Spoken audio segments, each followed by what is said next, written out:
ಯುವ ಸಬಲೀಕರಣ, ಯುವಜನ ಕ್ರೀಡಾ ಇಲಾಖೆ ಮತ್ತು ಶಾಲಾ ಶಿಕ್ಷಣ ಸಾಕ್ಷರತಾ ಇಲಾಖೆ ಇವರ ಸಂಯುಕ್ತಾಶ್ರಯದಲ್ಲಿ ದಿಬ್ಬೂರಹಳ್ಳಿ ಕ್ಲಸ್ಟರ್ ಮಟ್ಟದ ದಿಬ್ಬೂರಹಳ್ಳಿ ಸರ್ಕಾರಿ ಹಿರಿಯ ಪ್ರಾಥಮಿಕ ಶಾಲೆಯಲ್ಲಿ ರಾಷ್ಟ್ರಮಟ್ಟದ ಸಾಂಸ್ಕೃತಿಕ ಸ್ಪರ್ಧೆಯಲ್ಲಿ ವಿಜೇತರಾದ ಶಿಡ್ಲಘಟ್ಟ ತಾಲೂಕಿನ ಶಿಕ್ಷಕರಿಗೆ ಅಭಿನಂದನಾ ಸಮಾರಂಭ ಕಾರ್ಯಕ್ರಮವನ್ನು ಹಮ್ಮಿಕೊಳ್ಳಲಾಗಿತ್ತು. ರಾಷ್ಟ್ರಮಟ್ಟದ ಸಾಂಸ್ಕೃತಿಕ ಸ್ಪರ್ಧೆಯಲ್ಲಿ ವಿಜೇತ ಶಿಕ್ಷಕರಾದ ಸೌಮ್ಯ, ಹೇಮಾವತಿ, ಉಷಾ, ಚೂಡಾಮಣಿ, ಚೈತ್ರಾ, ಶೈಲಜ್, ಸರಿತಾ, ಕಿಶೋರ್ ಕುಮಾರ್ ರವರನ್ನು ದಿಬ್ಬೂರಹಳ್ಳಿ ಕ್ಲಸ್ಟರ್ ಮಟ್ಟದ ಸಂಪನ್ಮೂಲ ವ್ಯಕ್ತಿ ಮತ್ತು ಶಿಕ್ಷಕರು ಸನ್ಮಾನಿಸಿ ಅಭಿನಂದಿಸಿದರು.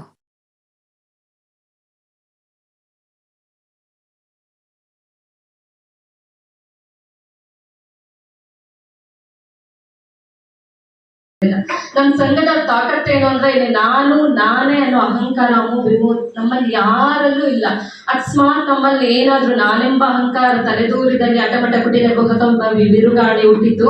ಆ ಬಿರುಗಾಳಿ ಹುಟ್ಟಲೊಡನೆ ಜ್ಞಾನ ಜ್ಯೋತಿ ಕೆಟ್ಟಿತ್ತು ಅಂತ ನಾವೇನ್ ಸಂಕಲ್ಪ ಮಾಡಿದ್ವಿ, ರಾಷ್ಟ್ರ ಮಟ್ಟದಲ್ಲಿ ಜ್ಯೋತಿನ ಹಚ್ಚಬೇಕು ಅಂತ ಏನಂತ ಅನ್ಕೊಂಡಿದ್ವಿ, ಆ ಜ್ಯೋತಿ ಹಚ್ಚಕ್ ಆಗ್ತಾನೆ ಇರ್ಲಿಲ್ಲ. ಬಹುಶಃ ನಮ್ಮಲ್ಲಿ ಏನಾದ್ರೂ ಅಹಂಕಾರ ಇದ್ದಿದ್ರೆ, ನಮ್ಮಲ್ಲಿ ಪ್ರತಿಯೊಬ್ಬರಲ್ಲೂ ಒಂದು ಮಾತೃ ಹೃದಯ ಇದೆ, ಮಾತೃ ಸ್ವಭಾವ ಇದೆ. ಯಾರಲ್ಲ ಏನಾದ್ರು ಒಂದ್ ಸ್ವಲ್ಪ ಹೆಚ್ಚು ಕಡಿಮೆ ಆದ್ರೂ ಸಹ ತಕ್ಷಣಕ್ಕೆ ರಿಯಾಕ್ಟ್ ಮಾಡ್ತೇವೆ. ನಮ್ಮಲ್ಲಿ ಏನೇ ಸಂಕಷ್ಟಗಳಿರ್ಬೋದು, ಆಕ್ಚುಲಿ ನಾವು ಹೋಗುವಂತ ದಾರಿಯಲ್ಲಿ ಒಂದು ಸಂಘರ್ಷಗಳಿಲ್ಲ, ಒಂದು ತಲ್ಲಣೆಗಳಿಲ್ಲ. ಒಂದು ಹಿಂಗಿತ್ತು ಅಂದ್ರೆ ನಮ್ಮ ಕುಟುಂಬದಲ್ಲೂ ಎಲ್ಲೋ ಒಂದ್ ಕಡೆ ಏರು ಬೀಳುಗಳನ್ನ ನಾವು ನೋಡ್ತೀವಿ. ನಮ್ಮ ಸಮೂಹ ಇತ್ತಲ್ಲ, ನನ್ಗೆ ಬಹಳ ಖುಷಿ ಆಗುತ್ತೆ. ಬಹುಶಃ ಇನ್ನು ಮುಂದೆ ಈ ಸಮೂಹದ ಜೊತೆಗೆ ನಮ್ಮ ಸ್ನೇಹಿತರ ಜೊತೆಲಿ ಆ ಒಡನಾಟ ಬಹಳ ಕಡಿಮೆ ಆಗೋದು ಇರುತ್ತೆ, ಬಹಳ ಕಡಿಮೆ ಆಗುತ್ತಲ್ಲ ಅನ್ನೋ ಒಂದು ನೋವಿದೆ. ಬ್ಯೂಟಿಫುಲ್ ಅಂದ್ರೆ ನಾವು ಒಂದು ಬ್ಯೂಟಿಫುಲ್ ಡೆಸ್ಟಿನೇಷನ್ ರೀಚ್ ಆಗ್ಬೇಕಂದ್ರೆ ಸಾಕಷ್ಟು ನಾವು ಕಷ್ಟಗಳನ್ನ ಕಾಣ್ದಿರ್ತೇವೆ. ಬಹುಶಃ ನಿಮ್ಗೆಲ್ಲ ಗೊತ್ತಿದೆ, ಹೇಮಾ ಮೇಡಮ್ ನಾವು 7 ಜನ ಸೇರ್ಕೊಂಡು ಒಂದು ಸಂಕಲ್ಪವನ್ನ ಮಾಡ್ಕೊಂಡ್ವಿ, ಒಂದೇ ಒಂದು ಸಾರಿ ನಮ್ಮ ಈ ತಾಲೂಕನ್ನ ರಾಷ್ಟ್ರ ಮಟ್ಟದಲ್ಲಿ ರಾರಾಜಿಸ್ಬೇಕು ಅಂತ. ಸಾಕಷ್ಟು ಏಳು ಬೀಳುಗಳಾಯ್ತು. ಏನಾಯ್ತು, ಹೇಮಾ ಬೆಂಗಳೂರು ಡಿಸ್ಟಿಕ್ ಹೊರಟೋದ್ರು. ಹೆಂಗೆ ವಿಪರ್ಯಾಸ ಅಂದ್ರೆ ರಾಜ್ಯ ಮಟ್ಟಕ್ಕೆ ಹೇಮಾ ನಮ್ಮ ಆಪೋಸಿಟ್ ಕಾಂಪಿಟೇಟರ್, ನಮ್ಮ ಆಪೋಸಿಟ್ ಆಗಿ ಆಡೋದು. ಎಷ್ಟು ಸ್ಟ್ರಾಂಗ್ ಆಗಿ ಆಡಿದ್ರು ಅಂದ್ರೆ ನಮ್ಗೆ ಫಸ್ಟ್ ಅವ್ರದೇ ಕಾಂಪಿಟೇಷನ್ ಬಂತು, ಅವ್ರದೇ ಡ್ಯಾನ್ಸ್ ಆಡ್ತಾ ಇದ್ರೆ ಎಲ್ಲೋ ಒಂದ್ ಕಡೆ ಶಿವರಿಗೆ ಆಗ್ತಿತ್ತು.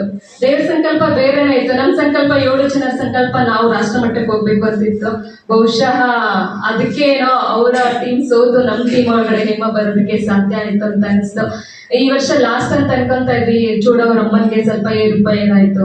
ಫ್ಯಾಮಿಲಿಗಳು ಇರುತ್ತೆ, ಸಣ್ಣ ಪುಟ್ಟ ಸಮಸ್ಯೆಗಳಿದ್ರು ನಾವು ರಾಷ್ಟ್ರ ಮಟ್ಟಕ್ಕೆ ಹೋಗ್ಬೇಕು ಅನ್ನೋ ಆ ಸಂಕಲ್ಪ ಎಷ್ಟು ಸ್ಟ್ರಾಂಗ್ ಆಗಿತ್ತು ಅಂತಂದ್ರೆ, ಏನೇ ಸಮಸ್ಯೆಗಳಾದ್ರೂ ನಾವು ಕುಗ್ಗಿಲ್ಲ. ಅಕಸ್ಮಾತ್ ನಾನು ಬರಲ್ಲ ಅಂದ್ರೆ ಮತ್ತೆ ನಮ್ಮನ್ನ ಎತ್ತುತ್ತಾ ಇದ್ರು ನಮ್ಮ ಟೀಮಲ್ಲಿ. ನಾನು ಮೊದಲೇ ಹೇಳಿದೆ, ಪ್ರತಿಯೊಬ್ಬರಲ್ಲೂ ಮಾತೃ ಹೃದಯ ಇದೆ, ಪ್ರತಿಯೊಬ್ಬರು ಲೀಡರ್ಸ್. ಸೊ ಹಂಗಾಗಿ ನಾವು ಮಣ್ಣಿನಲ್ಲಿ ಹೂತೋಗ್ಲಿಲ್ಲ, ಹೆಮ್ಮರವಾಗಿ ಬೆಳೆದ್ವಿ. ಬೀಜ ಮಣ್ಣಲ್ಲಿ ಉದುಗಿಟ್ಟಾಗ ಉಸಿರುಗಟ್ಟಿದ್ದಕ್ಕೆ ಹೆಮ್ಮರವಾಗಿ ಬೆಳೆಯೋದಕ್ಕೆ ಸಾಧ್ಯ ಆಗುತ್ತೆ. ಬುಡಕ್ಕೆ ಬೆಂಕಿ ಬಿದ್ದರೆ ಮಾತ್ರ ರಾಕೆಟ್ ಆಕಾಶದಲ್ಲಿ ರಾರಾಜಿಸೋದಕ್ಕೆ ಸಾಧ್ಯ ಆಗುತ್ತೆ. ಬಹುಶಃ ಈ ಏರುಪೇರುಗಳನ್ನ ಏನ್ ನೋಡಿದ್ರು ಅವ್ ಕಣ್ಣಿಗೆ ಕಾಣಿಸಲ್ಲ. ನೋಡಿ ಈ ಎತ್ತರಕ್ಕೆ ಹತ್ತಿದವಲ್ಲ, ಇದು ಬಹಳ ಖುಷಿ ಅನ್ಸುತ್ತೆ. ಅದಕ್ಕಿಂತ ಖುಷಿ ಅನ್ಸ್ತಾ ಇರೋದು, ನೀವೆಲ್ಲರೂ ಪ್ರೀತಿಯಿಂದ ಆದರಣೀಯವಾಗಿ ನಮ್ಮನ್ನ ಆಹ್ವಾನಿಸಿ ಅಭಿನಂದಿಸ್ತಾ ಇದ್ದೀರಾ. ಇದಕ್ಕೆ ನಾವ್ ಏನ್ ಕೊಡ್ಲಿಕ್ಕೂ ಸಾಧ್ಯ ಇಲ್ಲ. ಮತ್ತೊಂದೇನು ಅಂದ್ರೆ, ಬಹುಶಃ ಮಕ್ಕಳು ಊಟ ಮಾಡಿಲ್ಲ ಅನ್ಸುತ್ತೆ. ನಿಮ್ಮನ್ನೆಲ್ಲ ನೋಡ್ತಾ ಇದ್ರೆ ನಂಗೆ ಬಹಳ ಖುಷಿ ಆಗುತ್ತೆ. ಇನ್ನೊಂದ್ ಕಡೆ ಹೇಗ್ ಕೊಟ್ರೆ ನಾವು ನಿಮ್ಮ ಈ ಪ್ರೀತಿಯನ್ನ, ವಿಶ್ವಾಸನ, ಈ ಕೃತಜ್ಞತೆಯನ್ನ ಪಡ್ಲಿಕ್ಕೆ ಸಾಧ್ಯ ಆಗುತ್ತೆ? ಖಂಡಿತ ಏನಿಲ್ಲ. ನಾನು ಯಾರು ಅಂತಾನು ಗೊತ್ತಿರಲಿಲ್ಲ. ಇವತ್ತು ಇಡೀ ಕ್ಲಸ್ಟರ್ ಅಲ್ಲಿ ಪರಿಚಯ ಆಯ್ತು. ಬಹುಶಃ ನಿಮ್ಮೆಲ್ಲರ ಪ್ರೀತಿ ಅಂತ ಬಯಸ್ತಾ, ಇನ್ನೊಂದು ದಿಬ್ಬೂರಹಳ್ಳಿ ಕ್ಲಸ್ಟರ್ ಅಲ್ಲಿ ಬಹುಶಃ ಸುಮಾರು ಶಾಲೆಗಳು ಟೀಚರ್ಲೆಸ್ ಶಾಲೆಗಳಿದ್ದಾರೆ. ಆದ್ರೂ ಶಾಂತ ಸ್ವಭಾವವಾಗಿ ಎಲ್ಲೋ ಸಮಸ್ಯೆಗಳಿದೆ, ಆರಾಮವಾಗಿ ನಮ್ಮ ರಾಮಚಂದ್ರ ಸರ್ ಅವರು ಸುಗಮವಾಗಿ ನಡೆಸ್ಕೊಂಡು ಹೋಗ್ತಾ ಇದ್ದಾರೆ ಕ್ಲಸ್ಟರ್ ಅನ್ನ. ಹಾಗಾಗಿ ನಿಮ್ಗೂ ಸಹ ತುಂಬ ಹೃದಯದ ಕೃತಜ್ಞತೆಗಳನ್ನ ಹೇಳ್ತೇನೆ. ಮತ್ತೊಮ್ಮೆ ಇಡೀ ಕ್ಲಸ್ಟರ್ ಎಲ್ಲ ಸಮಸ್ತ ಶಿಕ್ಷಕರಿಗೂ ಹಾಗೂ ಪುಟಾಣಿ ಮಕ್ಕಳಿಗೆ ತುಂಬ ಹೃದಯದ.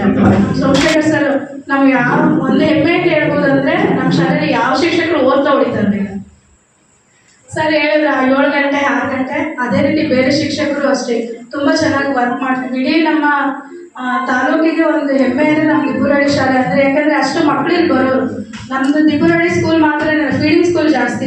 ಚಂದಗಾನಹಳ್ಳಿ, ಮರ್ಗಾಪನಹಳ್ಳಿ ಆಗಿರ್ಬೋದು, ಈ ಕಡೆ ದಾಸರಹಳ್ಳಿ, ತಿಂಬಾರಹಳ್ಳಿ, ವೆಂಕಟಾಪುರ ಆಗಿರ್ಬೋದು, ಬಸ್ನಹಳ್ಳಿ ಆಗಿರ್ಬೋದು, ಎಲ್ಲ ಶಾಲೆ ಮಕ್ಕಳು ನಮ್ಮ ಸ್ಕೂಲಿಗೆ ಬರ್ತಿದ್ರು 6th ಗೆ. ಹಾಗಾಗಿ ನಮ್ಮ ಶಾಲೆ ಅಂದ್ರೆ ನಮ್ಗೆ ಒಂಥರ ಖುಷಿ ಜಾಸ್ತಿ. ನಮ್ಮ ಫ್ರೆಂಡ್ಸ್ಗೂ ನಾನು ಹೇಳ್ತಾ ಇರ್ತೀನಿ, ಅವರೆಲ್ಲ ಏಕೋಪಾಧ್ಯಾಯ ಶಾಲೆ ಅಥವಾ ಇಬ್ಬರೇ ಇರೋ ಶಾಲೆ ಕೆಲಸ ಮಾಡ್ತಾರೆ, ನಮ್ಮ ಥರ ಶಾಲೆ ಕೆಲಸ ಮಾಡಿ ನಿಮ್ಮಲ್ಲಿರೋ ಜ್ಞಾನ ಜಾಸ್ತಿ ಜನ ಮಕ್ಕಳಿಗೆ ರೀಚ್ ಆಗ್ಬೋದು ಅಂತ. ಆ ರೀತಿ ಅವರು ಮುಂದೆ ಪ್ರಯತ್ನ ಪಡ್ತಾರೆ ಅಂತ ಆಶಿಸ್ತೀನಿ.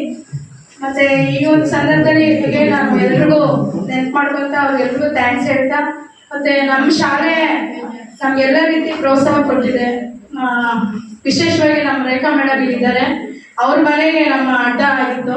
ನಮ್ಮ ಕಾಸ್ಟ್ಯೂಮ್ಸ್ ಇಂದ ಹಿಡಿದು ಪ್ರಿಪೇರ್ ಆಗಿರ್ಬೋದು, ಪ್ರಾಪರ್ಟಿ ಪ್ರಿಪೇರ್ ಆಗಿರ್ಬೋದು, ಅವರು ನಮ್ಮ ಗ್ರೂಪೇ ಬಿಟ್ಕೊಟ್ಬಿಟ್ಟಿದ್ರು. ಅವ್ರ ತಾಯಿ ಟೀಮ್ ಮಾಡ್ಕೊಡೋರು, ಊಟ ಹಾಕಿದ್ದಾರೆ ಎಷ್ಟೊಂದು ಸಲ ನಮಗೆ. ಅವ್ರನ್ನ ಈಗ ನೆನ್ಪು ಮಾಡ್ಕೊಂತೀವಿ. ನಮ್ಮ ರಾಜೇಶ್ವರಿ ಮೇಡಮ್ ಮುಖ್ಯವಾಗಿ ಏನು ಟೈಮ್ ವೇಸ್ಟ್ ಮಾಡಬೇಡ, ಮುಂದೆ ಹೋಗಿ ಹೆಜ್ಜೆ ಇಟ್ಟು ಏನೋ ಒಂದು ಸಾಧಿಸು. ಮತ್ತೆ ಕೊಟ್ಟಕ್ಕರಿ ಶಾಲೆಯಿಂದ ಮಕ್ಕಳು ಬರ್ತಾರೆ ಪ್ರತಿಭಾ ಕಾರಂಜಿಗೆ ಅಂದ್ರೆ ಅದೊಂದು ಗೊತ್ತು. ಅವ್ರಿಗೆ ನಾವು ಕಾಂಪೀಟ್ ಮಾಡಬೇಕು ಅಂತ ನಾವಿಲ್ಲೇ ಎಫರ್ಟ್ ಹಾಕಿ ಕೆಲಸ ಮಾಡ್ತಾ ಇದ್ವಿ. ಹಾಗಾಗಿ ನಮ್ಮ ಒಂದು ಕ್ಲಸ್ಟರೇ ನಮ್ಗೆ ಖುಷಿ ಕೊಡುವಂತ ಒಂದು ಶಿಕ್ಷಕರಿದ್ದಾರೆ. ನಮ್ಮ ಈ ದಿಬ್ಬೂರಹಳ್ಳಿ ಅಂದ್ರೆ ಟೀಚರ್ಸ್ ಕಾಲೋನಿ, ಸುತ್ತಮುತ್ತ ಊರೊಳಗೆ ಹೋಗೋ ಎಲ್ಲ ಟೀಚರ್ಸು ಸಹ ಇರ್ತಿದ್ರು. ಆಗ ಇಲ್ಲಿಗಿಂತ ಅವಾಗ ತುಂಬಾ ಚೆನ್ನಾಗಿತ್ತು ಅಂತ ಅನ್ಸುತ್ತೆ. ಮತ್ತೆ ಈಗ ನಮ್ಮ ಶಾಲೆ ಅಭಿವೃದ್ಧಿ ಹೊಂದಿದೆ, ಹೊಸ ಹೊಸ ಕೊಠಡಿಗಳಾಗ್ತಿದೆ, ಅಭಿವೃದ್ಧಿ ಪಥದತ್ತ ಸಾಗಲಿ. ನಮ್ಮ ದಿಬ್ಬೂರಹಳ್ಳಿ ಶಾಲೆ ನಮ್ಮ ತಾಲೂಕಿಗೆ ಹೆಮ್ಮೆ ತರುವಂತ ಒಂದು ಶಾಲೆ ಆಗಲಿ ಅಂತ ಆಶಿಸ್ತೀನಿ. ನಮ್ಮ ಮಕ್ಕಳು ಅಷ್ಟೇ ತುಂಬಾ ಮುದ್ದು ಮಕ್ಕಳು ಅಂತ ಹೇಳ್ಬೋದು. ಯಾವತ್ತೂ ಒಂದು ಗಲಾಟೆಗೆ ಬಂದವರಲ್ಲ. ಇಷ್ಟ 15 ವರ್ಷದ ಸರ್ವಿಸ್ ಅಲ್ಲಿ ಒಬ್ಬ ಪೇರೆಂಟ್ಸ್ ಆಗಲಿ ಸಹ ನಮ್ಮ ಶಾಲೆಗೆ ಗಲಾಟೆಗೆ ಬಂದವರು ತುಂಬಾ ತುಂಬಾ ತುಂಬಾ ಕಡಿಮೆ. ಯಾವ್ದೋ ಅನಿರೀಕ್ಷಿತವಾಗಿ ಬಂದಿರ್ಬೋದು ಅಷ್ಟೇ. ಯಾವ ಊರಿಂದನೂ ಆಗಲಿ ನಮ್ಮ ಶಾಲೆ ಮೇಲೆ ಒಂದು ಕಪ್ಚುಪ್ಪೆ ಚಿಕ್ಕೆ ಹಿಡ್ಕೊಂಡು ಒಬ್ರು ಬಂದವರಲ್ಲ. ನಮ್ಮ ದಿಬ್ಬೂರಹಳ್ಳಿ ಗ್ರಾಮಸ್ಥರು ಅಷ್ಟೇ, ಮಕ್ಕಳು ಅಷ್ಟೇ ತುಂಬಾ ನಮ್ಮ ಶಾಲೆಗೆ ಪ್ರೋತ್ಸಾಹವನ್ನು ಕೊಟ್ಟಿದ್ದಾರೆ. ನಾನ್ ಬಂದಾಗ ವೆಂಕಟೇಶ್ ಸರ್ CRP ಆಗಿದ್ರು, ಆಮೇಲೆ ಶಂಕರಾಚಾರ್ಯ ಸರ್, ಮತ್ತೆ ಶ್ರೀರಾಮಚಂದ್ರ ಸರ್, ರಾಮಚಂದ್ರಪ್ಪ ಸರ್, ಅವರು ಸಹ ಒಳ್ಳೆ ಪ್ರೋತ್ಸಾಹವನ್ನು ಕೊಡ್ತಿದ್ರು. ಬಂದಾಗೆಲ್ಲ ಮಾಡಿ ಪ್ರೋತ್ಸಾಹ ಕೊಡ್ಬೇಕು. ಅವಾಗಲೇ ನಾವು ಏನೋ ಒಂದು ಹೆಜ್ಜೆ ಇಡಕ್ಕೆ ಮತ್ತೆ ಧೈರ್ಯವಾಗಿ ಮುಂದೆ ಸಾಗಲಿಕ್ಕೆ ಒಂದು ಕಾರಣ ಆಗುತ್ತೆ ಅಂತ ಹೇಳ್ತಾ, ಮತ್ತೊಮ್ಮೆ ನನ್ನ ಜೊತೆ ಸೇವೆ ಇರಿಸ್ತಾ ಎಲ್ಲ ಶಿಕ್ಷಕರನ್ನ ಈ ಒಂದು ಕ್ಷಣದಲ್ಲಿ ನೆನ್ಪು ಮಾಡುವಂತ ಹೆಸರೇನ ತಪ್ಪೋಗಿದೆ, ಕ್ಷಮೆನೂ ಕೋರ್ತಾ ಶಿಕ್ಷಕರಿಗೂ ಈ ಒಂದು ಸಂದರ್ಭದಲ್ಲಿ ಇದೇ ರೀತಿ ಪ್ರೋತ್ಸಾಹ ಕೊಡಬೇಕು. ನಮ್ಮ ತಾಲೂಕಲ್ಲಿ ಇನ್ನೂ ಪ್ರತಿಭೆಗಳು ಮೇಲಕ್ಕೆ ಹೋಗ್ಬೇಕು ಅಂತಂದ್ರೆ ನಾವು ಇಂಥವ್ರನ್ನ ಗುರುತಿಸಿದಾಗ ಮಾತ್ರ ನಾವು ಮುಂದೆ ಹೋಗಕ್ಕೆ, ನಮ್ಮ ಬೇರೆ ಟೀಚರ್ಸ್ ಮುಂದೆ ಅವರಂತೆ ನಾವು ಆಗ್ಬೇಕು ಅನ್ನೋಂಥ ಹಠ ಬರುತ್ತೆ. ಬೇರೆ ಬೇರೆ ಕಲೆಗಳಲ್ಲಿ ಬೇರೆ ಬೇರೆ ರೀತಿಯಲ್ಲಿ ಎಲ್ಲರೂ ಇರ್ತಾರೆ, ಆ ಪ್ರತಿಭೆ ಗೊತ್ತಿರಲ್ಲ. ಯಾಕೆಂತಂದ್ರೆ ಮೂಲತಃ ಕಿಶೋರ್ ಕುಮಾರ್ ಸಾರು ಮೂಲತಃ ಸಂಗೀತ ತರಬೇತಿಯಲ್ಲಿ ಪಾಲ್ಗೊಂಡು ಅವರು ಇಲ್ಲಿ ಕೂತಿರ್ಬೋದು.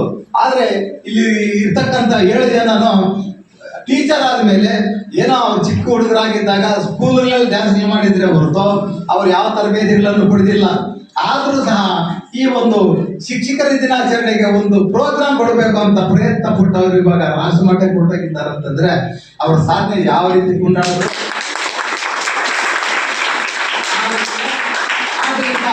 ನಮ್ಮ ಈ ಒಂದು ಶಿಕ್ಷಣ ವ್ಯವಸ್ಥೆಯಲ್ಲಿ ನಮ್ಮ ಪತ್ರಿಕಾ ವರದಿಗಾರರಲ್ಲಿ ಒಂದು ಮನವಿ ಮಾಡ್ತಾ PRT ಬ್ಯಾಂಕ್ ಮಾಜಿ ಅಧ್ಯಕ್ಷರು ಹಾಗೂ ಸ್ಪರ್ಶ ಆಸ್ಪತ್ರೆ ಡಾಕ್ಟರ್ ತೇಜಸ್ ಅವರು ಹಾಗೂ ಈ ಶಾಲೆ ಸುಮಾರು 6 ತಿಂಗಳಿಂದ ನಾವು ಪ್ರಯತ್ನ ಮಾಡಿ ಧ್ವನಿವರ್ಧಕವನ್ನ ಈ ಒಂದು ಕಾರ್ಯಕ್ರಮಕ್ಕಾಗಿ ಅವರು ದಾನಿಗಳಾಗಿ ನೀಡಿರ್ತಾರೆ.